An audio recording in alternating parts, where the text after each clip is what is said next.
Finance Minister Nirmala Sitharaman emphasized the centre's commitment to supporting states by ensuring timely tax devolution and clearing GST compensation arrears to stimulate encouraging growth.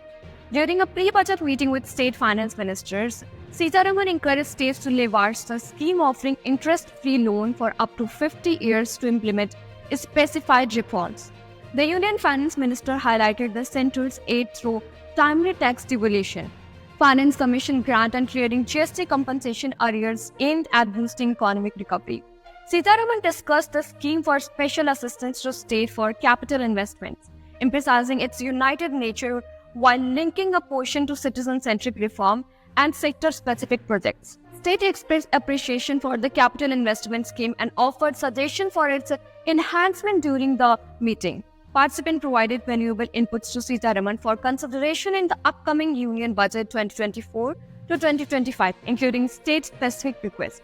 Rajasthan's FM and Deputy CM Diya Kumari highlighted the state's request for increased funding toward projects like Eastern Rajasthan Canal Project and Jal Jeevan Mission, along with national highway and railway lines.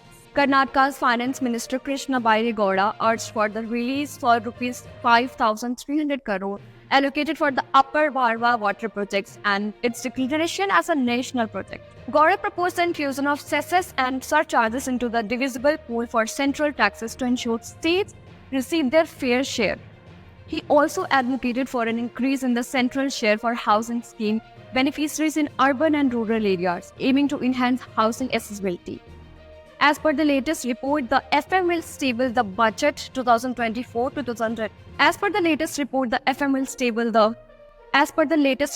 FM will table the budget 2024-25 in the third week of July with the commencement of the monsoon session of the Parliament. The monsoon session is set to begin on July 22. Per sources, the session is likely to continue until August 9.